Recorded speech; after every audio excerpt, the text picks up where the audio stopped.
Lawn as white as driven snow, cypress black as there was crow, gloves as sweet as damask roses, masks for faces and for noses, bugle bracelet, necklace amber, perfume for a lady's chamber. So we have our next guest with us, Ross Duffin. He's a native of London, Ontario. Ross W. Duffin is Distinguished University Professor and Fynette H. Kulas Professor of Music Emeritus at Case Western Reserve University in Cleveland, a winner of the Thomas Binkley and Howard Meyer Brown Awards from Early Music America, and the Noah Greenberg and Claude V. Palisca Awards from the American Musicological Society. His scholarship on early modern English songs is best known from his Shakespeare's Songbook and Some Other Note, The Last Songs of English Renaissance Comedy, a monograph on songs in English tragedy is in progress. He has also published widely in historical performance practice, including on musical iconography, historical pronunciation, theory, notation, improvisation, and tuning, the latter most notably with the monograph How Equal Temperament Ruined Harmony and Why You Should Care. Devin is also Artistic Director Emeritus of Choir Cleveland. Hi, Ross. It's wonderful to have you back on the show. Good to see you again, Daniel. Not talking about O Canada this time. Yeah. So this is wonderful. This is going to be quite a unique production, video production, our first video production with interviews and the podcast. And this will be in collaboration with the SSO, the festival with the Shakespeare in Stratford. And we'll be getting into your books and research and everything around Shakespeare. It's wonderful work you've done, and we're pleased to have your expertise here with us. I'm glad to be with you. So let's just start. I think our viewers, if you haven't actually gotten to know Ross, we did a production last year on O Canada. It's a wonderful podcast episode, and I'll make sure to link that. Please go and listen to that. It's absolutely wonderful. Now, I'd like for our viewers, if they have new viewers, to get to know you. Ross, could you talk a little bit about who you are, what you do, your research, your background, and what led you to be inspired to write these wonderful books? Right. Well, as you mentioned, I was born in London, Ontario, and mostly grew up there. Lived in other parts of Canada a bit as well. But it was 40 miles from the Stratford Festival in Ontario, and my mother was a big Shakespeare fan. She had been to the Stratford Festival at its first year when it was still in a tent before the theater was built, and so she brought my sister and me to see virtually everything that was going on at the Stratford Festival during the time that we were growing up. So that was my background. I got to see a lot of Shakespeare when I was a young person, and I went to Western as an undergraduate, and when I was there, in fact, Bert Carrière, who was the longtime music director at Stratford, was doing a master's there, so I knew him. I don't know that he knew me, but I knew who he was. And then I began to specialize in early music, or music from earlier periods. And I wondered, here I had all this background in Shakespeare, but I wondered why I was never hearing music from Shakespeare's time. And it was just in the back of my mind. And then one day I saw a line from The Winter's Tale that said, "The news, Rogero." And I thought, well, that's really funny. Rogero is the name of a ballad tune from Shakespeare's era. It's very funny he would use that name for a character, and he doesn't use it again anywhere in his plays. He doesn't even use it again in Winter's Tale. And then I saw the reply said, "Oh, such a deal of wonder is broken out that ballad makers should not be able to express it." And I thought, now that is really strange. Here is Shakespeare using a ballad tune title as a name and then drawing attention to it with this reference to ballad makers. So I did some investigation and found out that there was a ballad that had a plot that paralleled the plot of The Winter's Tale. And in fact, it ended badly with the jealous husband killing his supposedly unfaithful wife and her lover, even though they were innocent. And I realized that Shakespeare was drawing the audience into that moment by citing a ballad that they probably knew and knew ended badly, and they thought probably that Winter's Tale was going to end badly as well. And I realized there was a whole layer of meaning that modern audiences didn't have because we just didn't know the popular song repertoire. So that's how I began, and then eight and a half years later, Shakespeare's Songbook appeared. And I got interested in what was going on around Shakespeare as well. So that out of that grew Some Other Note, the lost songs of English Renaissance comedy, and found many songs that that were being cited and sung in these plays. Another thing that I did in Shakespeare Songbook was to figure out that there were no composed settings of a lot of these songs, and that they don't survive. And we've for a long time thought that, well, they just were lost over the years. But what I figured out was that many of them were using rhyming words and keywords from existing songs, and so that Shakespeare and his fellow playwrights were writing their song lyrics with existing songs in mind. And so that was a bit of a eureka moment as well. And so that's all in Shakespeare's Songbook and Some Other Note as well. So that's really interesting. And I myself, I don't know much about Shakespeare, and this is all very new to me. So it's absolutely intriguing to learn more about it. Now, could you dive a little bit deeper, perhaps, into how music was used in Shakespeare's plays, and what kind of resources were available to be used in these plays? Right. Well, there are songs that Shakespeare inserts in the plays, and he's very helpful, or his editors are helpful, in that they're often labeled song and printed in italics, so they're set apart from the dialogue in the text, so we can tell what the songs are. So there are maybe 36 or more of those songs that are in the plays.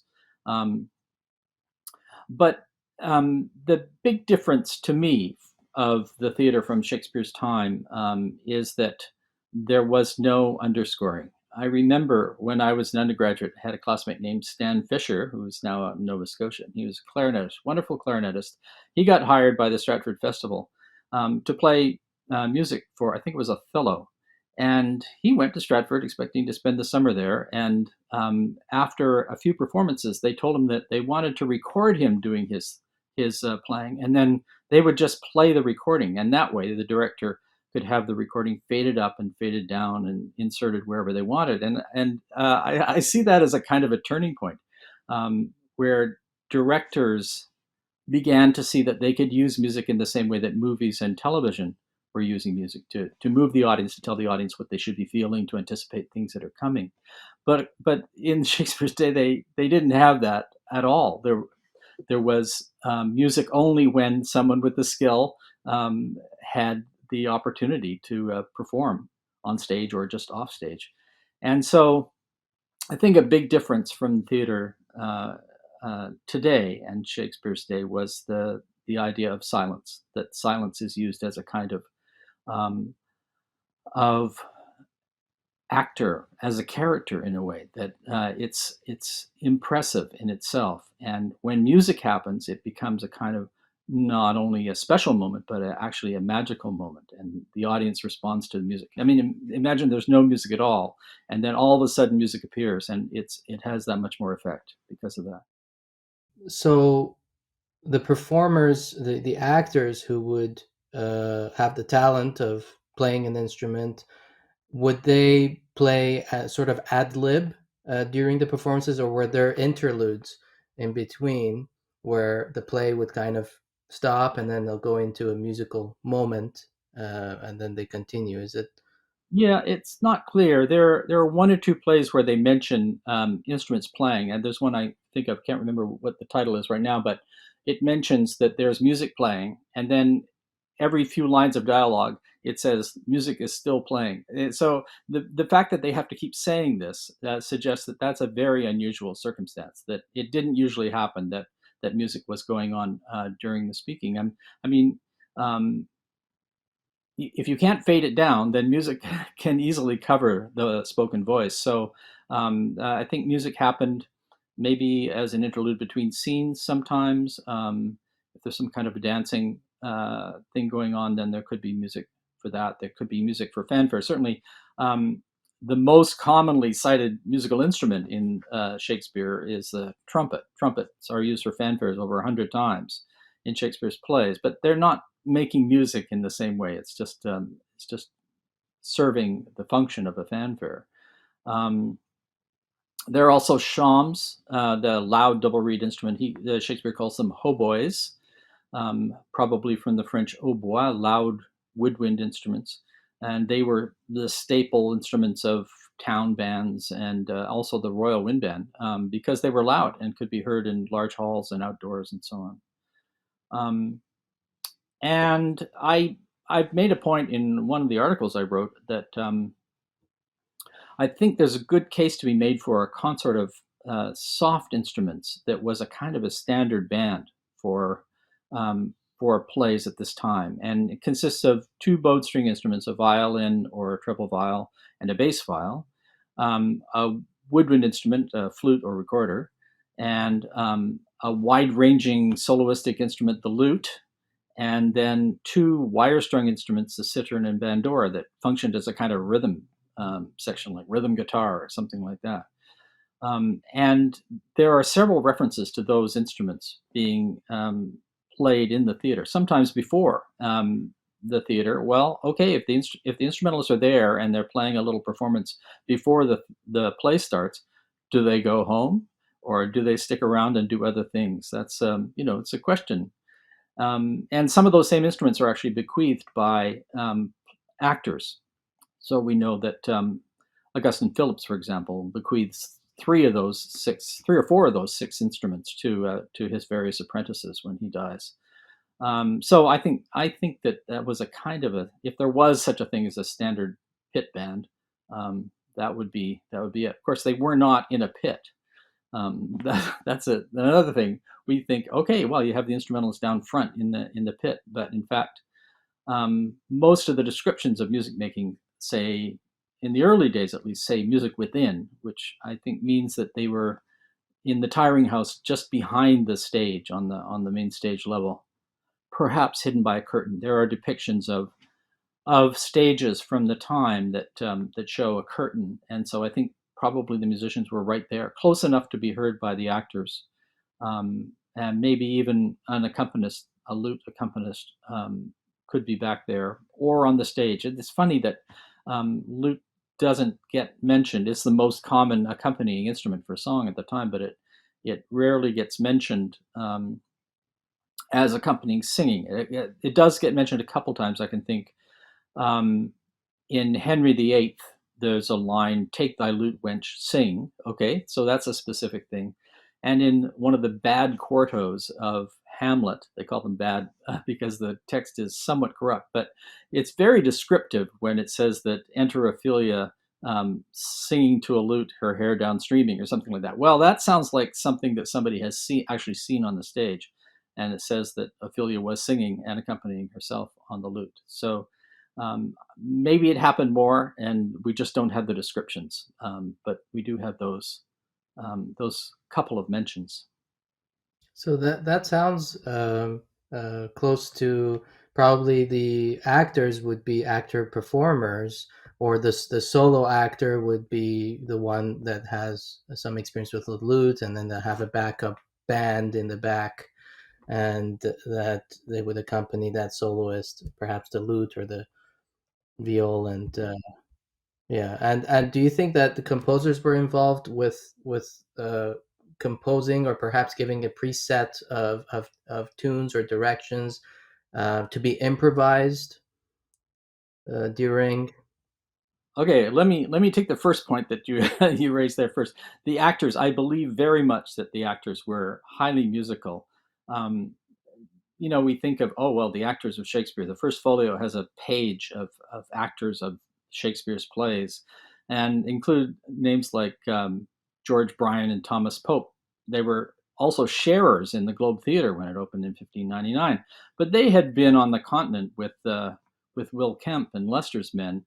And on the continent, they were described as tumblers, jugglers, actors, song and dance men, and I think that actors of that period simply were expected to have musical talent and expertise, and they would just jump in and do whatever needed to be done, and also to sing song lyrics to tunes that fit the lyrics. As I was saying, this brings me to your second point, the question of composers. There are no composers that are mentioned ever in Henslow's diary. Henslow's diary is this diary of the manager of the Admiral's Men, which is one of the leading companies, a rival to Shakespeare's company, Lord Chamberlain's Men. And it covers a period of several years, and it's meticulous in every little expense that is incurred by the Admiral's Men. And there is not a single payment to a musician, so that suggests it's the actors that are providing the music, nor to a composer. And that's what helps me to think that they are using this stock of tunes that people know in order to provide music for these songs. The only musical payments in Henslow's diary, in fact, are purchase of instruments, which happens very, very rarely, but it does happen. But otherwise, nothing to do with music in all of his diary. And that makes sense to me, to use popular tunes of the day for the public on stage to express and enhance the theatrical production. Now, what kind of songs could you speak about? What type of songs, song structures, or were they, what kind of quotations or citations? I'm not really sure in regard to that. Could you speak a little bit more in depth on that? Yeah, sure. Well, the thing that really struck me is that these song lyrics are written in certain versifications. We think, oh yeah, it's a song lyric or it's a poem and it's intended to be sung. But there are very distinctive forms of some of these things, and only a very limited number of tunes that might fit such a song. And so that's what led me to propose musical settings of some of these song lyrics. Sometimes only a single tune would fit, and oftentimes, as I think I mentioned before, there are rhyming words and keywords in the play songs that are actually borrowing figures from existing songs. So that's what I think they were doing in terms of setting the set songs. But there are Shakespeare, especially, I think even more than other playwrights, has a tendency to quote songs and to cite songs. So he'll cite Dido or Diana or Daphne or somebody like that, and he's alluding to a ballad about those characters, and everybody would know it. Of course, they know of Dido from the Aeneid, but most of Shakespeare's audience was not reading the Aeneid, but they might very well know the ballad about Dido. So that is something that he draws in. He also has a tendency to quote portions of songs. For example, "Farewell, Dear Heart" from Twelfth Night is a sort of fractured borrowing of a song, "Farewell, Dear Love" by Robert Jones, was published in 1600. And another example of that would be "When Griping Grief," sung by Peter in Romeo and Juliet, which is actually a song written by Richard Edwards, who was a playwright, a forerunner of Shakespeare, who died in 1566. So here's Shakespeare taking songs that have previously been written and quoting them and kind of manipulating them within a scene for dramatic effect. Now let's talk about the theater itself and the presentation. I know you sent over a few wonderful images from past and at the time, and the reconstructions of those theaters. And we'll have some images pulled up as you speak. Could you talk about some of the staging? Right. Yes. Well, the outdoor theaters like the Globe, we don't have any detailed images of the Globe, the interior of the Globe, although we have a pretty good idea of what it looked like. And of course, now the Globe Theatre in London has been reconstructed, and it's something of a thrust stage into the middle of a giant O, and there's a house behind it with various levels. And as I say, in the original Globe in 1599, it's thought that the music was behind, in the central portion there, sometimes behind a curtain. We have a drawing of the Swan Theatre, which was another theatre in London at the time from 1596, Johannes de Witt, and it shows a very similar kind of thing. Some of the theatres also had a kind of balcony, and this is certainly true. The Stratford Festival Theatre, of course, has a very prominent balcony that comes out over the central doorway. And we don't see that so much, but there are windows in that level. And it's thought that when they begin to use terms like music room or music above, they're talking about the musicians being in a gallery up above in the central portion. And you see in the reconstructions of the indoor theaters like the Blackfriars Theater, which has been reconstructed in Stanton, Virginia, and also the Wanamaker Theater, the new indoor theater at the Globe Center in London. There is a central balcony-like thing above the central door, and that's where they generally put the musicians. And so they were close to the action and could be easily heard by the audience, but rarely on the stage itself. This is absolutely fascinating. And so the Stratford Symphony and the Stratford Shakespeare Festival are going to be collaborating on some projects. Are you involved in this? Are you helping them out set up and realize the music and the performances? What part are you taking, if any? No, not at all. And it's interesting. When my Shakespeare Songbook came out in 2004, everyone said, "Oh, well, now you've identified all these songs and tunes that were used in Shakespeare's time. Everyone will use them going forward." And I said, "Well, probably not, because there are a lot of ways to set Shakespeare's plays. I mean, directors are often at pains to show the universality of Shakespeare's plots and characters, and so they get set in different time periods. It would make no sense to use a Renaissance song if you were setting the play in 1930s Chicago, for example, or whatever the director decided to do. So no, I'm not involved. I'm happy to consult on productions, of course. And my book, I know, has been used, especially for the productions at the Globe in London when they have done historically based productions. I know Bill Lyons, who was the historical music advisor there, told me that when they did Winter's Tale, they used my book all the time. And so I feel like that's how I made my contribution, is in writing the book, and people can use it as they need to. That's absolutely wonderful. And this book was 8 years in the making, over a collection of 155 songs, ballads and narratives, drinking songs, love songs, and rounds that Ross has been working on. And this is such a huge contribution to the 21st century realization of music in Shakespeare. And I'll include the link to the book so that our viewers can check it out and order some books and really get into it. Now, before we finish off, Ross, I'd like to ask, what's in the future for you? Is there going to be an extension of this? Are you researching or planning on what's next for you? Well, I have a few projects on the go. I mean, one thing about the pandemic has been that I'm sitting at home working away on my stuff and not getting out so much. So I'm being very productive during this strange time. I have an article forthcoming on Shakespeare's sonnets and music. It's a very odd thing that there were no musical settings of his sonnets during his lifetime, and so I have an article coming out on that. But the larger project is a book on songs in English tragedy over the same sort of period. And so I've been working on that for a good 3 years now, and I expect it'll be another 3 years at least before I'm finished. But it's a continuing fascination for me, and I'm happy to be working away in this area. Oh, that's wonderful. And we're looking forward to seeing what research comes out next, and your articles and your books. It's been absolutely wonderful. Thank you, Ross. It's a joy speaking with you, and I really appreciate your time and expertise on this very interesting topic. Thanks, Daniel. It's good to be with you.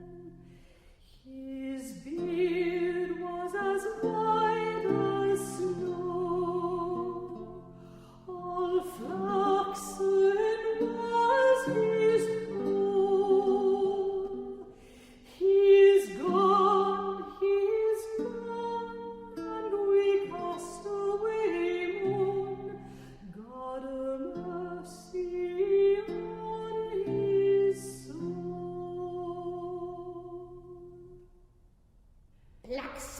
spirits and white, red spirits and grey. Mingle, mingle, you that mingle may. Titty, tiffin, keep it stiffin. Fire drink, pucky, make it lucky. Lion robin, you must bob in. Sucking and pinching, come glancing and smidging. Round, around, about. Oh, he'll come running in, oh, good keep out. Round, around, about. Oh, he'll come running in, oh, good keep out. Here's the blood of a bat. Put in that. Here's Steven's pain. Put in again. The juice of toad, the oil of adder. Those will make the yolk a madder. Put in these all in red stench. Here's 3 ounces of the red hen wench. Round, about. Oh, he'll come running in, oh, good keep out. Round,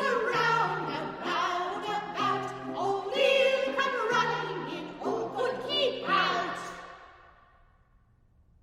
When griping grief the heart doth wound, and doleful dumps the mind oppress, then music with a silver sound, with speedy help doth lend redress of troubled mind for every soul. Sweet music hath a salve therefore.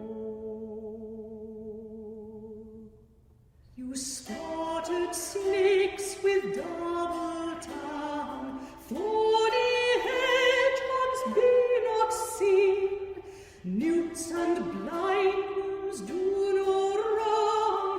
Come not near the fairy queen.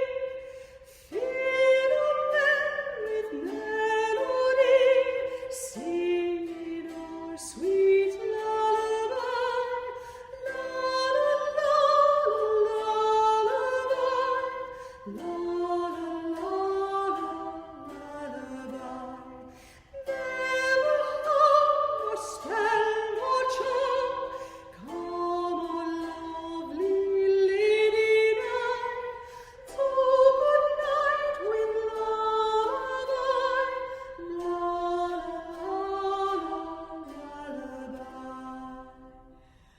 Weaving spiders come not here, hence your long-legged spinners hence. Beetles black approach not near, when no spin to no offense.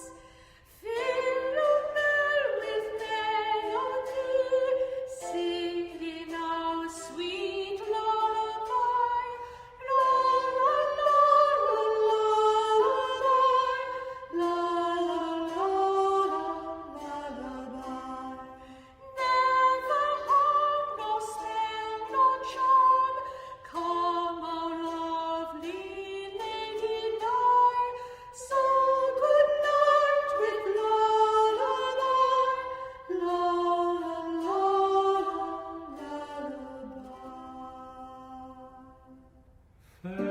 Farewell, dear heart, since I must needs be gone. His eyes do show his days are almost done. But I will never die, Sir Toby, there you lie. Shall I bid him go? What and if you do? Shall I bid him go and spare not? Oh, no, you dare not. Shall I bid him go? What and if you do? Shall I bid him go and spare